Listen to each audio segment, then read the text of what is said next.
My first notes on this are just, oh man. All right. So, everybody ready? Yep. Yes. Okay. Hello, and welcome to Stasis Pod, the Beast Machines podcast. I'm Rob. Bum, bum, bum. I'm Jen. I'm Alex. I'm David. So, the Beast Wars are over, and we are moving on to the planet of Cybertron. Where apparently they have just like a booming nightclub scene. Oh yeah, because this is all about the techno. There's just constant techno. Even in the intro.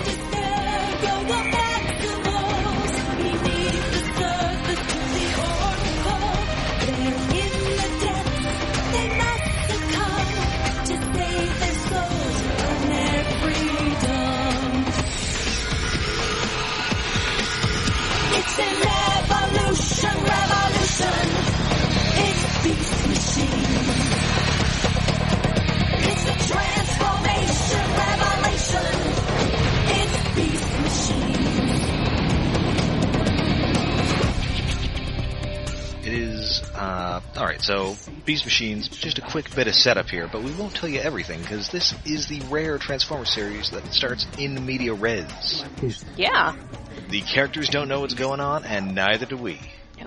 So yeah, this features this is another computer animated show from Mainframe. Different head writers this time. This time it is is it Skier? Yeah, I believe so. I believe that is, yes. Yeah, and Marty Eisenberg.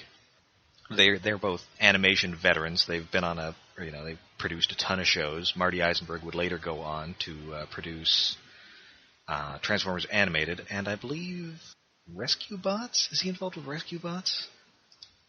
I don't know. That's a good question. I should look that up on the wiki. Apparently not, no. But he has written for Rescue Bots. Oh. Okay. Oh. But he also wrote several episodes of Transformers Prime. Yes, that rings And a I bell. believe Bob Skier also wrote an episode. Yeah, he wrote 3 episodes of Transformers Prime as well. Nice. So, He wasn't the yeah, producer on Animated, he was technically the story editor, which is kind of like the animation equivalent of a showrunner on a live-action show. Okay. Okay. And if you were fortunate enough to get a hold of a copy of the Transformers fiction anthology that came out many years ago, Bob Skier has a Beast Machines related story in that. Huh. Yes, we will definitely discuss that when we get around to the point in time when that story occurs, because it's quite interesting. Yeah. And I believe at least 2 of us have that. I did. I sold it. It was worth money. I've still got it, so I can tell you guys all about it. All right. So yeah, this first aired September 18th, 1999. Written by show co-creators Marty Eisenberg and Bob Skier. The opening credits, the moment when they're the like flash at the very beginning of the opening credits when they're coming out of the light, it really, really made me want to adjust my aspect ratio. Yeah. Yeah, I noticed that. It looks like the entire opening sequence was rendered for 16:9 and is being played back in 4:3. Yeah, Cybertron looks like an egg. Yeah. And that doesn't seem to be a product of anything in particular, because when the logo shows up, that's clearly the correct aspect ratio. Yeah, and then everything else from there on is at the correct aspect ratio. It's just the opening sequence, which the show was actually, like, this was a thing that was common around this time, where they would make a series kind of protecting for 16:9, but only really intending to shoot at 4:3. Wow. So that later, if they wanted to remaster it, they could, but they wouldn't necessarily have to, which leads to you watching episodes of Buffy that have been put on DVD in 16:9, where a supposedly empty classroom has extras sitting in desks that are just off to the side of the classroom. Or episodes of Babylon 5 where there's a boom mic clearly visible just on the right-hand side of the camera. So I think that might have been what happened here, but Okay. it's I'm really jarring, and it's going to bug me for the rest of the series. Yeah. I'm really twitchy about aspect ratios, so that just got me trying to find where my ferret hid the remote control.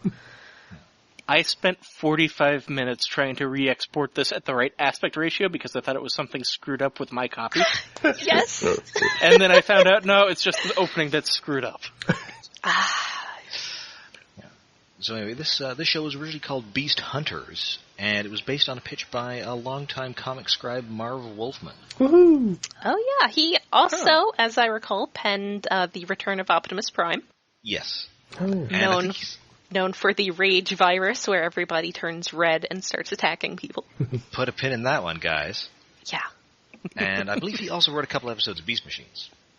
I believe so. In fact, I think they hired him because they used his pitch, but they didn't hire him to make it. Oh. Yeah, that's cold. Yeah, so they felt bad, so they hired him. And apparently, because they agreed to make this, Bob Skir and Marty Eisenberg missed out on doing that Avengers series on Fox. Aw. Which, well, I mean, I've seen Probably that, for the best. I've seen that Wasn't a series. good That's probably for the best. Yeah. Yeah, I didn't even watch it at the time. It's not good. I can't imagine. I mean, it's basically Fox X-Men, but with Avengers, and also they have transformation sequences, because they have, like, suits of armor. Oh, yeah, that's the one with the weird bits that of sounds CG great. that are strange. Yeah, and in fact, it's just the same voice cast as Fox X-Men, so Tigra is just randomly Southern for no reason. Even though You that know. actress is, I'm pretty sure, Canadian. I can tell you this, she's not actually Southern. So, yeah, it's probably for the best. And this series was... A lot of the weirdness in this series that's going to come up was actually Hasbro dictated. Huh. Interesting. Are you sure it wasn't Dan DiDio's fault? Well, yeah, because Dan DiDio was, I think, the head of Mainframe at the time. Current DC head was head of Mainframe at the time, and he Ew. had all sorts of... Like, he insisted that Bob Skir and Marty Eisenberg disregard previous incarnations of the series, as Beast Wars was too continuity-heavy. So what we're going to be... What I'm going Dan to be doing... DiDio, who later went on to be in charge of DC Comics, criticized Beast Wars for being too continuity heavy. Well, you see what Yeah. he keeps doing there, where he keeps telling them to just get rid of all the continuity. Point. Hmm. So obviously he just has a problem with continuity. Right, but, I mean, this was certainly a highly anticipated series in the fandom. I mean, you had vehicular Transformers back, and the whole thing takes place on Cybertron, which we only saw tantalizing glimpses of on Beast Wars. Yeah, this was the first real, fully realized CG Cybertron. Yeah. And so, yeah, we'll just talk a little... we get the intro, we get some clips, we get the really weird Beast Machines logo, which is a gear and wings and talons. Yeah. Yeah. Lightning bolts in there for some reason. It's Because lightning. combining too many thematic things that aren't actually in the show itself. I mean, we get a bird later in, like, the second season. Yeah, later. Much later. Much later. We get a bat. Dude, No. don't, No. don't. Not Just yet. don't. We'll talk about that in due time. Honestly, the Beast Machines logo kind of reminds me of a pro wrestling title belt. Yeah, I can see that. It kind of reminds me of, like, fascist iconography. Well, it that does too, have the yes. lightning bolts and the eagle. Yeah. And so, appropriately, we start the intro with, by God, that's Left Field's music. Because it is Fat Planet by the band Left Field, which was like a pre-existing piece of music. Yeah. Yeah. And like, you hear it in like commercials, and I definitely heard it on an episode of CSI. There's going to be a lot of it. There's going to be a lot of it. Because, like I said, Cybertron is apparently like the dance club. Because, yeah, we just start out immediately with the Fat Planet. I would like to note that it's fat with a PH. Well, of course, because this is 1999. Oh, yeah. Yes. This is post The Matrix, which is definitely going to come up later. Yeah. I mean, actually, it's kind of amazing, the turnaround on this, because Matrix was, May or April 1999? And this is I'm September not sure. 1999, and this is... Certainly aspects of this pilot are very Matrix-influenced, and we're going to get some very Matrix-y visuals later on. Yeah. Well, That's a So good point. that's an impressive turnaround. could have been just something in the zeitgeist, like Yeah, that's true. Dennis the Menace in America and Dennis the Menace in the UK came out the same week in the same year. from nowhere. or Swamp Thing and Man Thing. Yeah, which Yeah. they were, a month apart or something? Yeah. So Yeah. things Or X-Men happen. and Doom Patrol. They could have just been stealing, but it could just be, it's the 90s. I mean, there's some stuff in here that's, like, not now, but in a couple episodes, that's definitely stolen from The Matrix. Oh, yeah, well, a few episodes in, Yeah. of course they would. Yeah. By then they had time to see The Matrix. Alright, so anyway, we open up. It's metaphorical flower time. Yay! It is perhaps an inadvisably too far close-up shot on that flower. Yeah, that's... Yeah, Like, it's a little awkward. Yes. like, as we pan out, it is a gorgeously modeled and textured flower, but they're up close enough that it looks kind of bad. Yeah. Yeah, which is a thing that happens every once in a while. Sometimes the textures are a little pixely in odd spots in close-ups. Mm-hmm. But, like, we're looking at it like a Season 1 Beast Wars kind of flora, and then we pan out and, holy crap, that looks like something out of a Pixar movie. Yes. Yeah. Because the animation takes a leap from Beast Wars in Beast Machines. It looks amazing. Yeah, it's significantly better. And part of that may be that, in Beast Wars they were using a lot of the same environments for a long time. So I'm sure by Season 3 they were still using some Season 1, environmental assets. And part of it is just that it's very, very heavily textured. Mm-hmm. The texture is very detailed. Well, there's also a matter of Moore's Law. Yeah, there's that too. The number of transistors you can fit on a processor roughly doubles every 18 months. Yeah. So stuff that was prohibitive to use in all but a handful of situations in Beast Wars Season 2 is now stuff that they can just throw all over the place willy-nilly. And mostly by Yes. that I mean dynamic lighting and shadows everywhere. Oh, yes. But no water, because we're on Cybertron. We get some Yeah. water much later in the series. Eventually. I guess that's true. And also some goop. Get ready for goop. And Yeah. I don't mean the Gwyneth Paltrow kind. Do you mean the Nickelodeon branded stuff sold in the early 90s? No, you're thinking of GAC. Oh, I am thinking of GAC. Okay. So anyway, and racing over this flower is a gorilla. And it's a kind of weirdly brownish Optimus Primal in his Season 1 body. Yay. Yeah, What? it does look like, again, I mentioned the texturing on the CG models. It does look a lot like, just with him and the others who show up, like they took those original models and redid the texture to make them fit in more with the art style of Beast Machines. Yeah. Yeah, it also looks like they've done something with the rendering engine to kind of smooth out some of the more polygonal edges on the models, which has a bit of a strange look to it, but maybe only because we've just watched 3 seasons of Beast Wars. Yeah. Yeah. Yeah. Like, everyone looks slightly smoother, Yeah. Higher polygon counts. but not And necessarily higher detail, so adding more polygons just kind of makes it look plasticine. Hmm. Yeah. Yeah. And he is being pursued by Viacons, specifically tank Viacons. And this is exciting. These were the first new vehicular Transformers we'd seen on television since like 1987. And one of them And- crushes a flower because symbolism. Yep. Symbolism. And I feel like much in the way that when they started doing Beast Transformers, it took Hasbro a little time to get used to what a good Beast name is.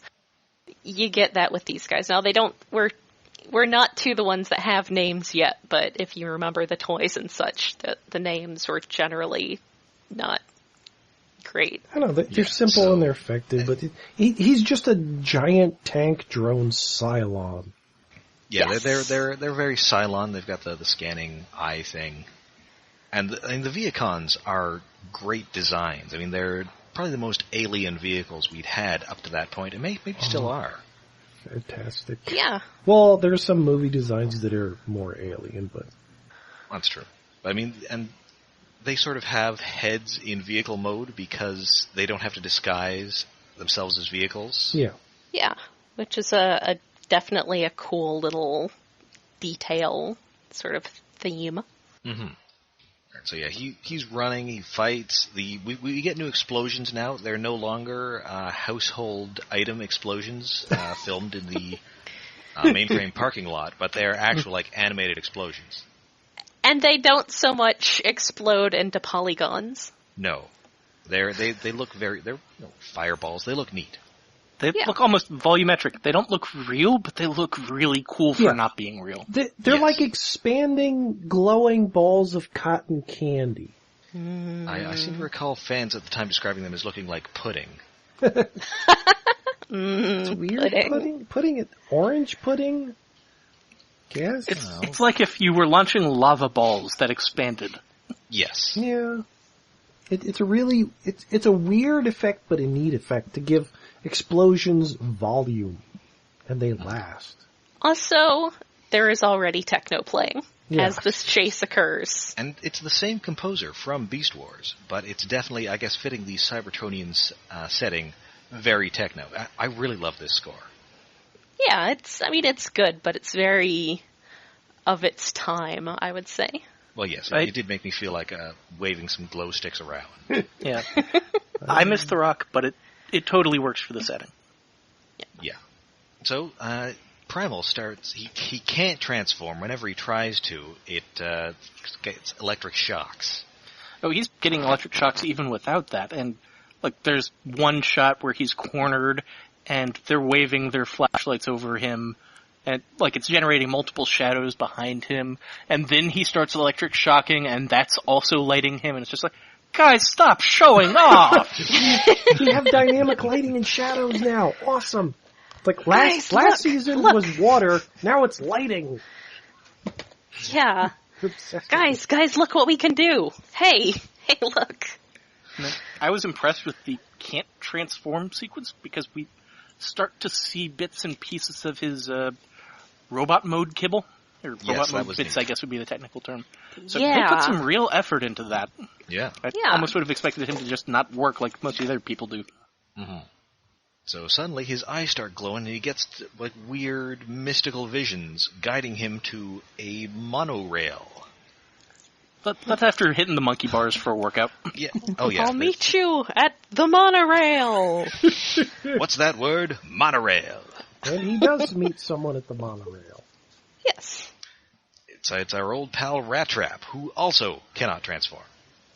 Yes, and who is hiding.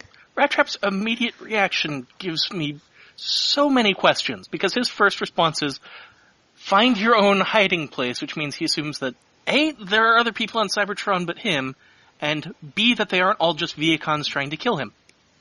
Yes. Yeah. So, what made him assume it would be someone else trying to bite off his hiding space? I guess he knows that a Viacon wouldn't find him there. Luckier. Point. And he does recognize Primal after a bit, but it is kind of weird how Rat Well, it's Trap also here is. that we realize that they know that they both have no memory of what's going on. They just know that they were on their way back from prehistoric Earth, and now they're just kind of here. And Rat Trap is also in his Season 1 Beast Mode. Yeah, and no one seems to address that none of the transmetals are... I mean, all of them were transmetals. The only one who didn't get transmetaled from the first season who survived was Rhinox. Wait, who? I don't know him. Sir not appearing in this film. Sir not appearing in this episode. Yes. Spoilers. And maybe there was another guy with him. Don't remember him either. He was also maybe Sir something or other. Let's try not to spoilers things that happen. I think more people have seen Beast Wars than have actually seen Beast Machines. So, and there are some important twists that come out later. Let's try and save them as long as we can. Well, the notable thing here is that they were transmetals, and they are not anymore, and no one seems to notice this. Yeah. And this scene also, again, showing off with the train and the lighting cycling through it. Looks super good. But also, Rat Trap's new textures seem to have more texture to them than Optimus's do. Optimus just kind of seems painted on. Mm-hmm. Like, it doesn't look like monkey fur, it just looks like... Yeah, it just looks smooth. Yeah, it's weird looking. Looks smooth. So, Primal decides his mystic visions have compelled them to leave, but Rat Trap doesn't want to. but luckily they do hop out right before the train explodes. Good timing. Good timing. And good timing because, hey, here's Cheetor. Yay! Cheetor is also, useful. He's got a lot more eyeshadow now. Yeah, Oh, yeah. He's got a little goth. Cheetor's texture is the most noticeably different because, well, all the heavy eyeshadow and his spots are weirdly different. They're kind of outlined. Mm-hmm. I mean, it makes sense that he's wearing more eyeliner. I mean, he went through puberty, so now he's in his awkward goth phase. Yes. Yeah, I mean, he is still Ian Corlett, but he is playing the voice a little deeper here. Yes, he is. He's lost a bit of the squeakiness of Cheetor, which is nice. Mm-hmm. Aw, he's not quite as Goku as he used to be. And so he manages to mess with the drones a little and trick them into destroying one of the other Viacons, and they don't speak, they don't react at all to having killed one of their own. So, spoilers, these are drones. Yes. Like they're not alive really. Yeah. So yeah, Ratrap notes that Cybertron has changed a little since they were there last. Yeah, they got all these new nightclubs. Nothing but nice. They installed speakers all throughout the city. And so there are more tank drones coming, so they just flee into a hole guided by Primal's mystic visions, and they fall into a spider web. Yay, Spider-Man Yay! lighting. Because here's the fourth and final member of our cast, Black Arachnia. Yay! And she's so disappointed to see them. Yes. Well, she at least pretends to be. I mean, she is entirely the kind of character who would just act like that, because. But yes, they show up and she comes down out of the shadows and she goes, "Oh, it's you." Is it just me, or is she a lot purpler than she used to be? Yeah, she looks more blue. Yeah. Again, I think agree. it's the retexturing, sort of. Yeah, and to be fair, Cheetor's retexturing and Black Arachnia's retexturing both seem to fit thematically with stuff that's going to happen later this episode. Yeah. Yes. Yeah. So, once again, Primal is guided by visions and decides that they need to go deep. And For this conveniently placed sewer hole. Yep. Yay!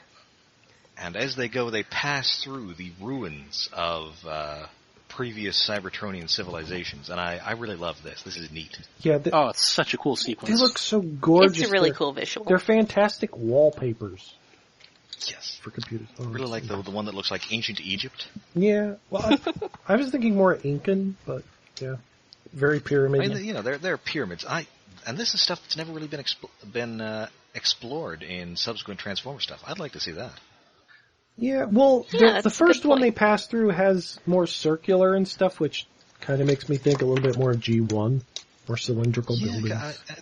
That's also kind of greenish, so it makes me think kind of like, I don't know, Lovecraft? Yeah. Non-Euclidean?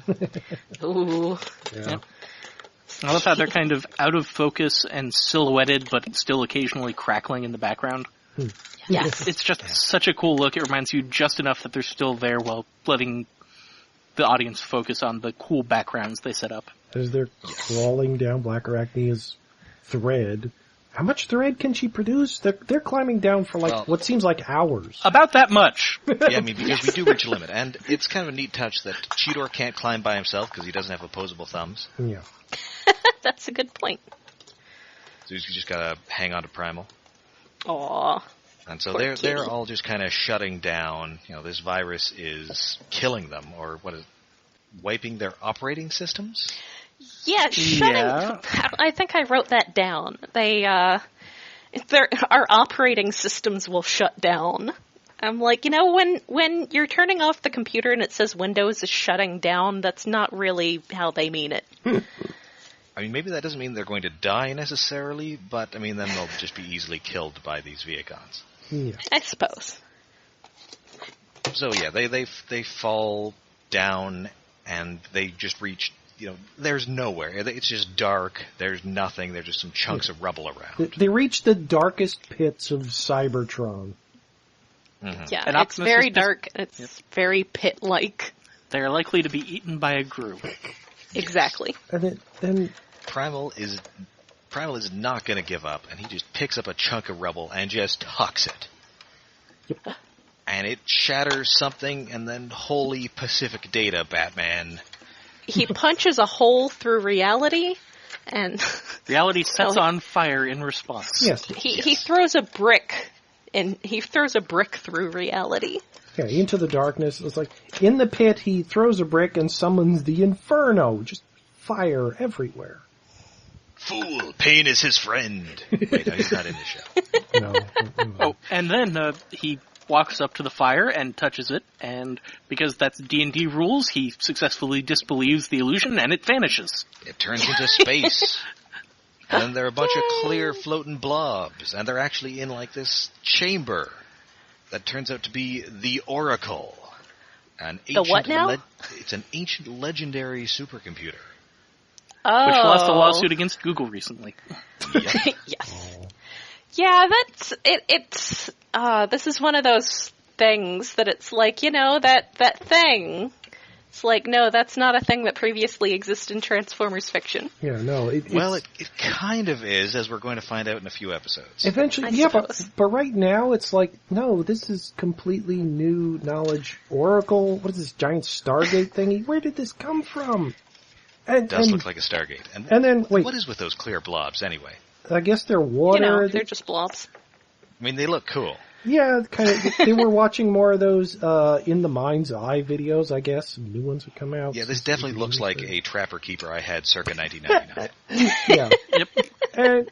And one of them, wait, is it, who says it? Foretold the coming of the first Transformers to Cybertron?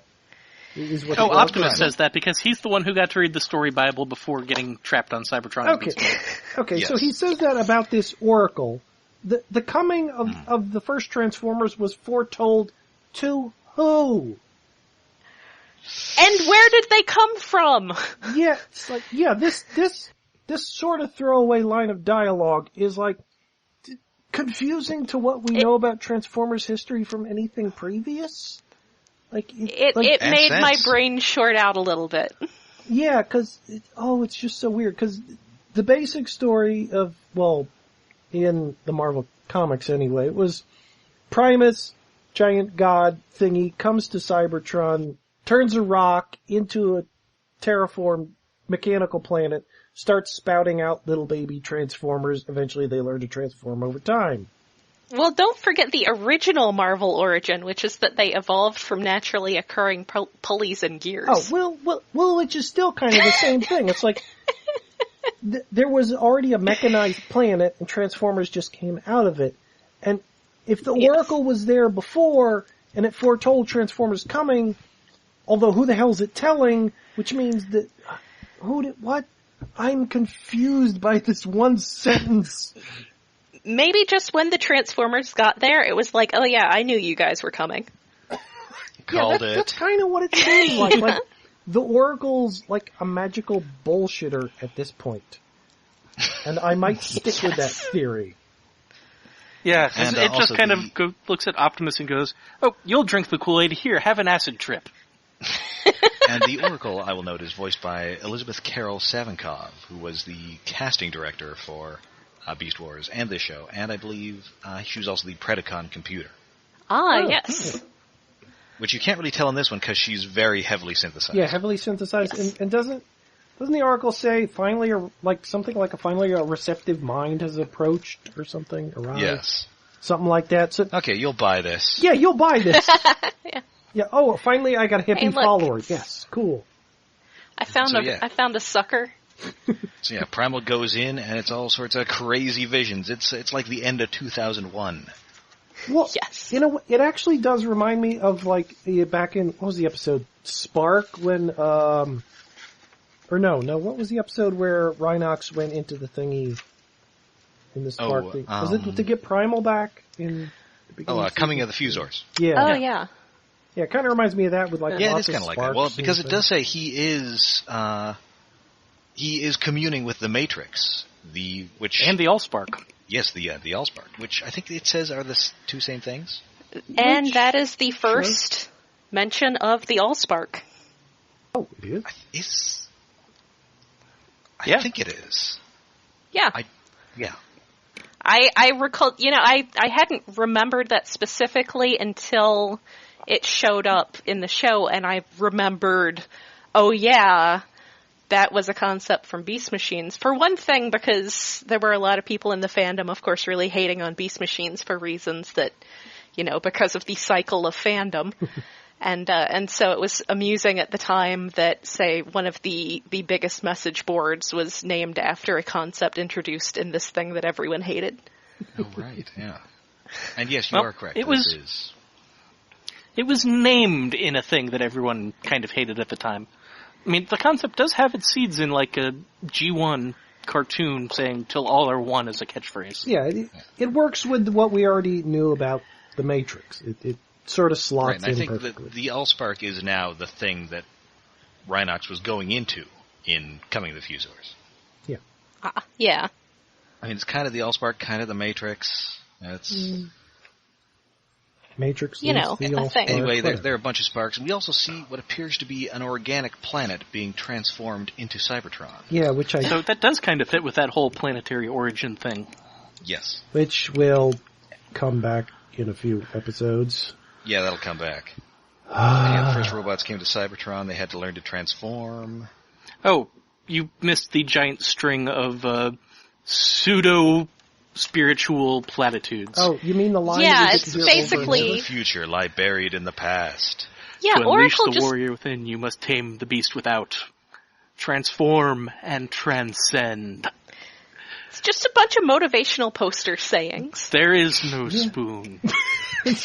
Yeah. What if I told you? Yeah. So, yeah, Primal is taking the red pill pretty hard here. Yes. And so it's time for his reformatting, and so he comes out of this computer and he looks weird. He looks hideous. I kind of like that. Yeah, one. I'm with it. I like the head. The head actually, he looks more like an actual gorilla, a silverback now.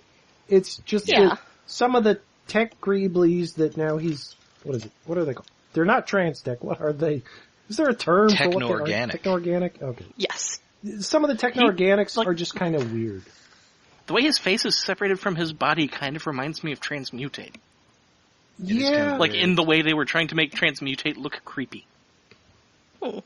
And also the robotic armor kind of accentuates his gorilla moves. Yeah. But I like this look. I like it. I do like it overall. If it weren't for the head, I think I'd like it. I like the head and the weirdness of the neck. The arms bother me the way he turns them and the way the texture bends on it. It's strange. Yeah, I mean, the whole movement situation is weird because, I mean, they are techno-organic, so they don't quite move in the way that, say, Beast Wars characters moved. Yeah. Or they've clearly defined joints. Like, when they were trans-tech, they were misshapen cyborg, or transmetals, they were misshapen cyborgs. Now they're integrated their mechanical bits into their organic-y bits. It's a nice idea. Not every bit works. Techno-organic. They've restored the balance.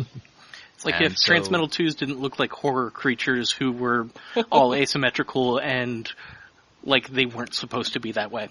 Yeah. Yeah. These look deliberate but weird. So Primal is all, hey, everybody get in the Allspark. You won't die, and you'll come out looking all crazy. It'll be great. Yeah, get in there and then come back so you can have a shot from the opening. Yeah. Yes. But in the proper aspect ratio this time. Yes. Hey! Alright, and so we've got Cheetor, Cheetor looks pretty good. I like the Cheetor model. Cheetor looks great. I think he's the best looking out of the four. Yeah. Rat Trap looks kind of gross, more like an actual rat, I guess. Yeah. Yeah. And like he has skin missing, because the red bits all just kind of look like exposed muscle. Yeah, like, I kind of like his little gloves, but there are bits of the rest of him that just don't work. He's kind of the weirdest of the bunch. His Beast Wars model was a little more mouse-like in proportion than rat-like. Yeah. Mm-hmm. I mean, mice are kind of cute, whereas rats are gross. No, they're not. Rats, I have had pet rats, and... Yeah, rats... Okay, well, I mean, that's a pet rat. I'm talking, like, Rat Trap looks like a sewer-dwelling New York subway rat. He looks like he's equipped to train a turtle to do kung fu. Yes. Yes. He has taken all kinds of pieces of pizza. Yes. But yeah, he's definitely teaching somebody to be a ninja teen. And then Yes. Black Arachnia... Actually, I guess that's kind of Primal's job in this. That's a good point. And then Black Arachnia looks appropriately creepy for a spider with the gigantic, long, spindly, daddy long legs and weirdly only having 6 eyes now in beast mode. And also she's pink. Well, shades of purple and she's all- magenta, and I don't know, the way her legs are just so huge, I really like that visual. It is Yes. kind of, it does feel color-wise a lot like her Transmetal 2 form, which, they have otherwise completely decided to ignore. Yeah. And now they have these rad new bodies. Oh no, motorcycle drones are coming. They better transform and fight them. Time for more techno. Bump it up, bump it up, bump it And up, bump I'll also it up, note here bump. that I really like the design of the motorcycle drones as well. Oh, they're awesome. Yeah. They're okay. I have a really hit or miss relationship with various motorcycle transformers.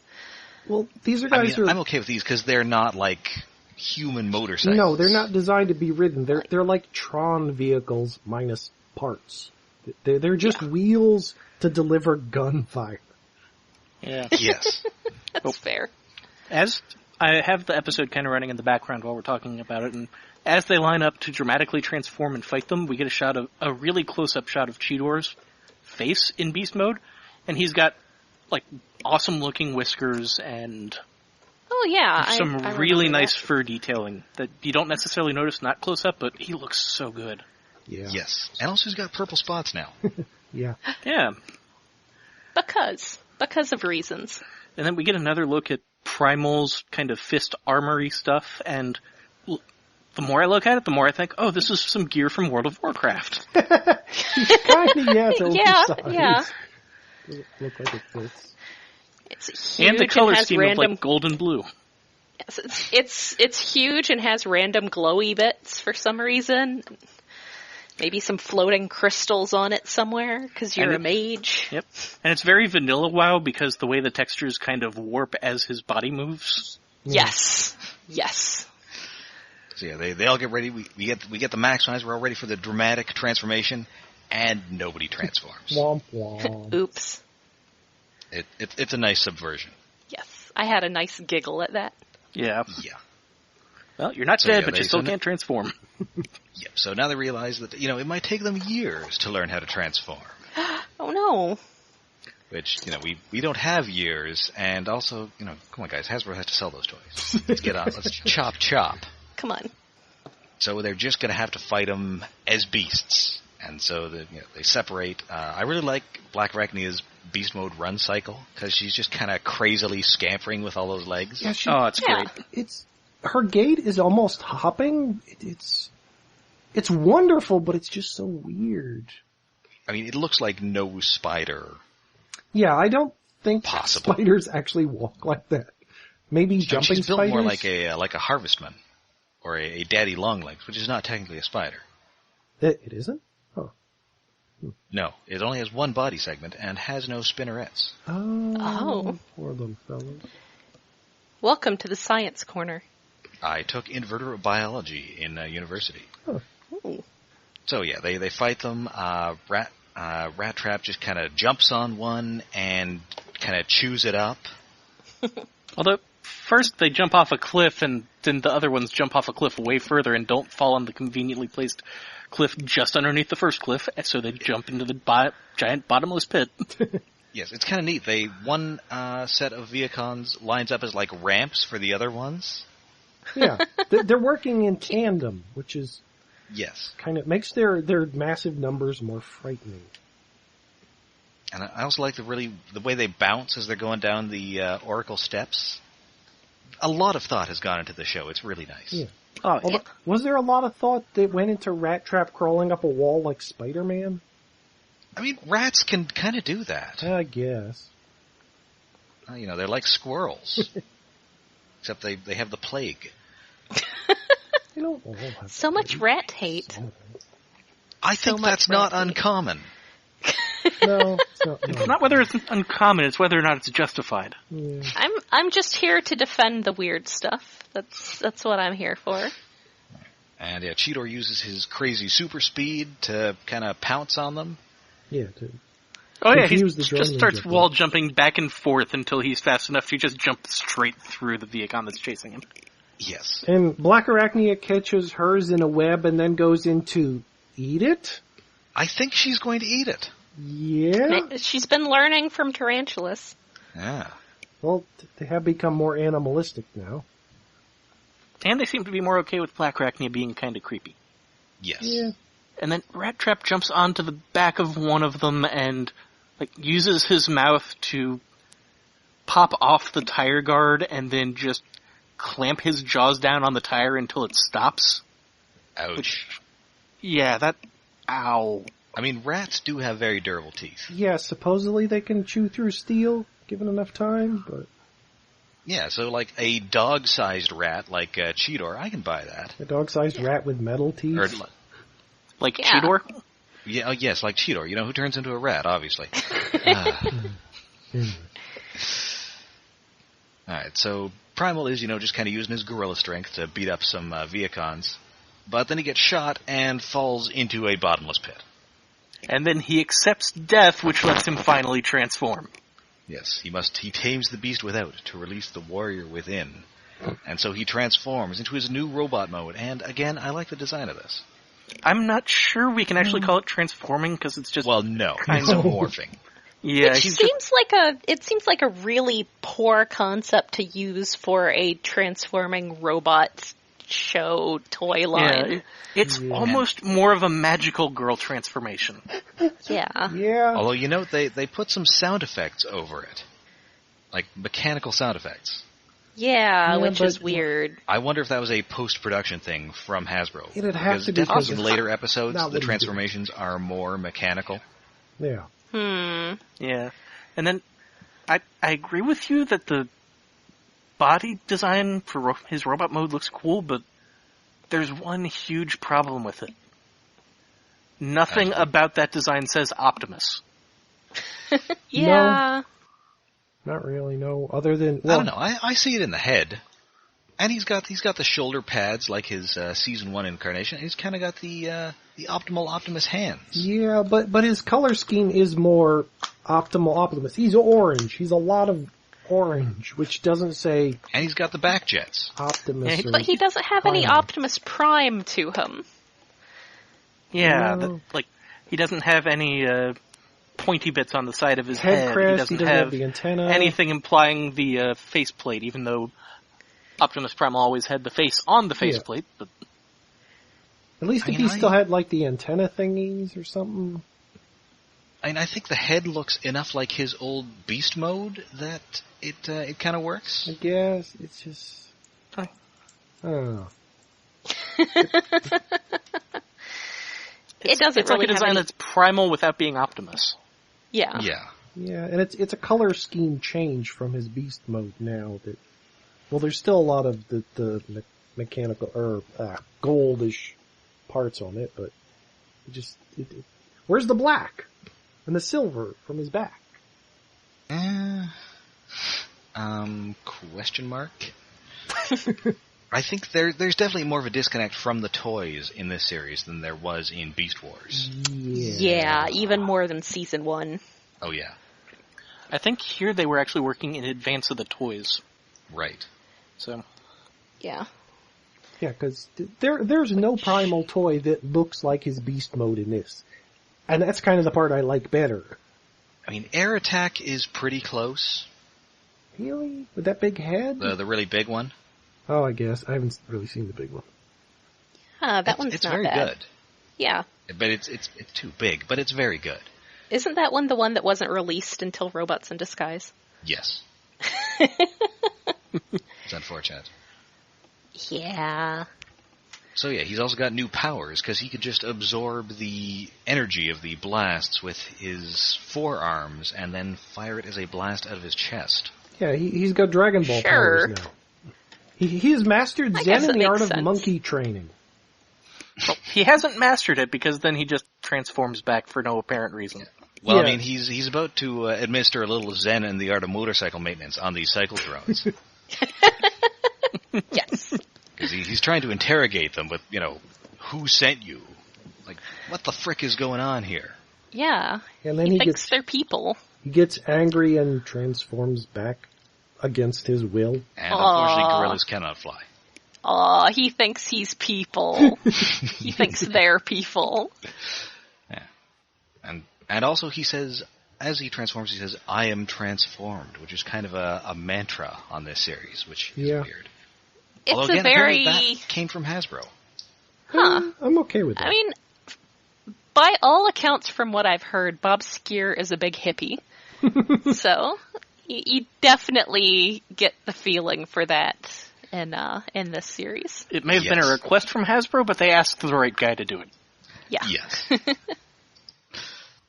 So, they've driven the Viacons back, but they still need a lot of answers, and 3/4 of them can't transform. So Primal tells them they must relearn to transform, and their training begins now. And by now, we mean next episode. Yes. Yeah. But meanwhile, somebody else is watching from a darkened room. Yes, a Maximal signature was detected, and we pan out from a monitor to the back of a head with weird pipes and tubes thumping into something. Well, we have to assume it's a head. And shrouded in a metal cloak. Yes, it's a giant metal cloak, and the camera pans around and slowly focuses on the face of the character, whose voice is really familiar. Sounds like David Kaye? Oh, it's definitely David Kaye. You don't even get a good look at his face. It's mostly just his glowing eyes, because most of his face is still in shadow. Yeah. Although we did get a shot of him in the opening, which was weirdly slow motion, so... Yes. Yeah. But I mean, we can just say this is Megatron. Yeah, there's no getting around this one. It's definitely Megatron. He's shrouded in a big cloak thingy.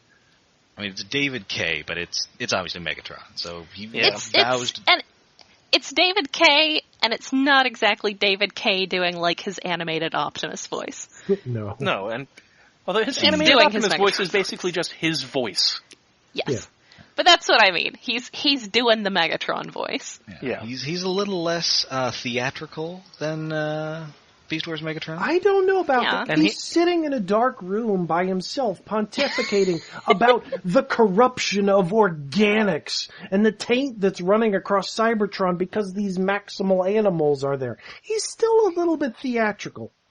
Well, yes, I mean, he's just not doing the yes thing anymore. Yeah, no, he's more classic spouting villain. Well, not even spouting, it's just like plotting. They're mongrel beast forms. Yeah, so he's gotten really organic. interested in purity these days. Yeah, I'm baffled by that sudden change to zealotry as his MO.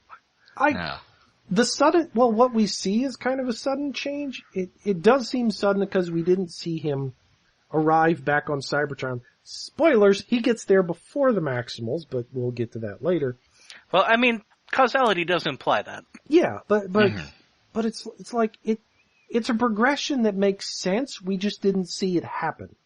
That he got dicked over on the planet because of organics, and then he arrives back on Cybertron, where everybody's probably still a vehicle, a plane, a jet, or things. And then he just like, screw it, I hate what I am. I hate these organics. I shall crush them. He does. Well, or at least he sets out to. It's like, oh, Megatron. We'll find out more about that later. Yeah. I like Beast Machines Megatron. Yes. Well, of course, I mean, like him, you hate organic life. Yeah, it's true. I am known for my dislike of... Hey, I said before when Beast Wars first came out, I was like really weird about it and was like, it's ruining them by making them less robotic. So yeah, I'm feeling him here. Yeah, that's... I said I wasn't going to spoil, but and I will not, although I already kind of have about Megatron, but it's like, there's a character motivation dynamics. There's problems with some characters in the show, but Megatron is one I don't have a problem with, even though we don't see how he got there. I'm just looking forward to seeing them try to explain it a bit more, because it does seem very sudden. I don't remember if they explain it. I think there's some explanation, but... It's been so long since I've seen it. I think there is, but yeah, don't... I'm looking forward to experiencing this again. Yes. Yeah. I mean, when I was first going into it, I was going into it with the mindset of, oh yay, Season 4 of Beast Wars, and they're going to be back on Cybertron, so there's going to be so many more robots around for them to interact with. This is going to be awesome. So I probably came in with exactly the wrong expectations. Yeah. I had gotten, I had heard about it at BotCon, so I had a fairly decent idea of those what are I was going into. understandable expectations. I guess at this point, I was expecting that, well, it was a limited cast on Beast Wars. Maybe it'll be a bigger cast on Cybertron. A little bit. Oh, it's not. It's even smaller. Oh, well. Oops. Yeah, but certainly, it's been a while since I've watched this, but I really enjoyed this first episode. Yeah.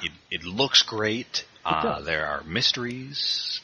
There's some really good action. We didn't go into the action a lot, but the fight scenes are really well choreographed. Yeah. The fight scenes are mostly actions to get them to run away more, which it's pretty much the episode. Monkey sees signs, monkey finds companions, monkey runs away, monkey falls a down hole, monkey gets upgrade. Honestly, that's always been kind of a complaint about Beast Machines, is so much of it is just running. Yeah. Yes. And certainly it was up to the time the most serialized Transformer show yet, and I'd say it's still the most serialized American show. Yeah. Yeah, I'd agree. It is so much about running down hallways from evil robots that it could be confused for Doctor Who. Wait, how do you mean serialized American show? Do you mean just serialized Transformers? Cartoon? Yeah, serialized Transformer show, not American. Yes. Versus, say, something like Master Force, which was very heavily serialized, but not an American audience show. Mm-hmm. Or even the Unicron trilogy shows. Yeah. Yeah, sadly. Like this is like the first chapter of a book, this episode, and I think in that, as such, it works well as that. I like the in media res start. It was a real treat to see the Season 1 Beast Modes again. Yes, that was nice. And everything is gorgeous. So. Yes. Lighting, shadows. Oh, beautiful shadows.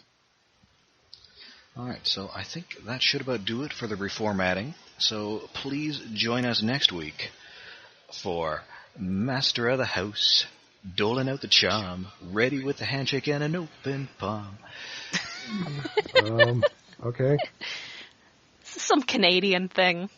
No, it's from Les Miserables. It's a French thing. Oh. It's a musical thing. Yes. They made a movie of it. It had that Borat guy singing that song. Ew. I just know that the movie had Hugh Jackman in it. Yeah, it was Wolverine versus Gladiator. Oh, okay. And apparently Russell Crowe's singing in that is, depending on how you view it, either amazing or horrible. Oh, it's terrible. How is he in a band?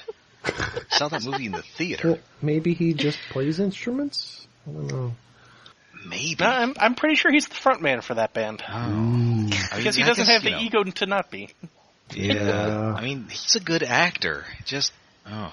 Hugh Jackman's a good singer, though. The singing that, it's terrible, but it's terrible in a possibly ill-advised creative choice kind of way rather than a technically bad kind of way, I think. This is possible. Yeah.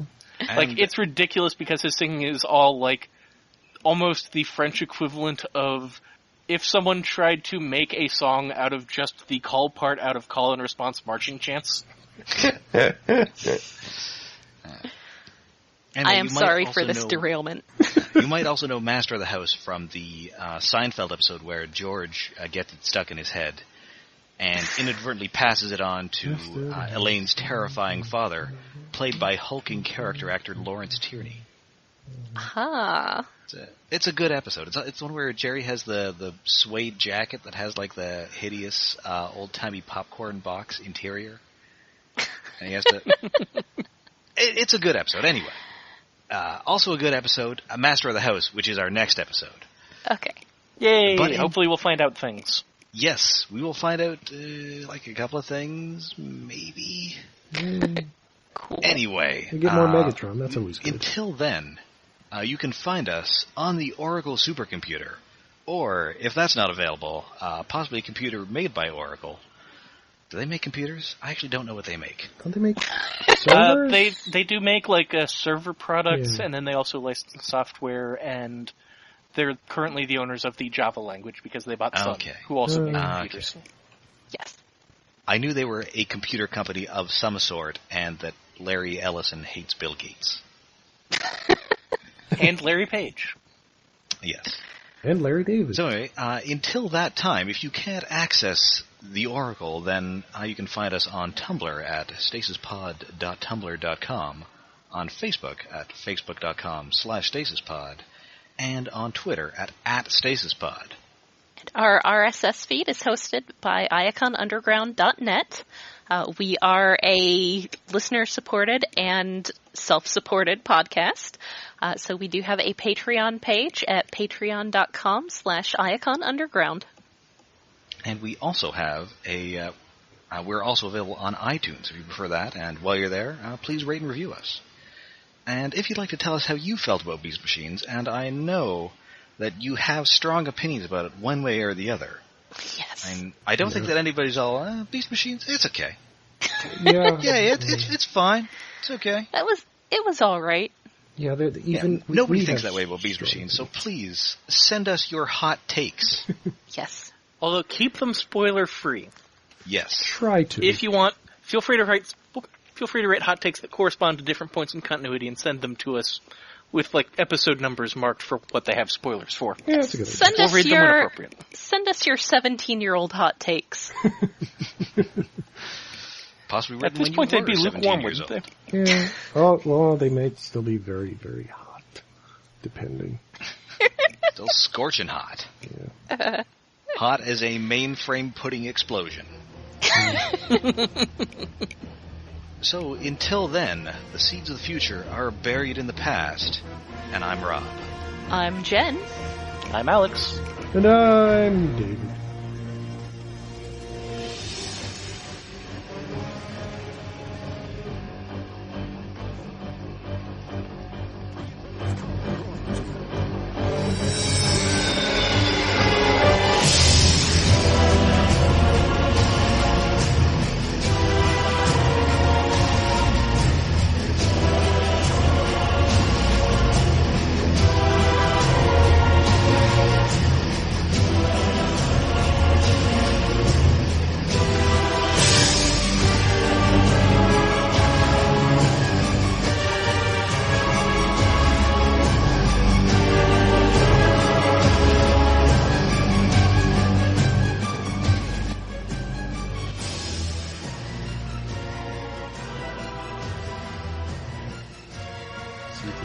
Hooray! That's a phrase that's been stuck in my head forever, and it never makes sense.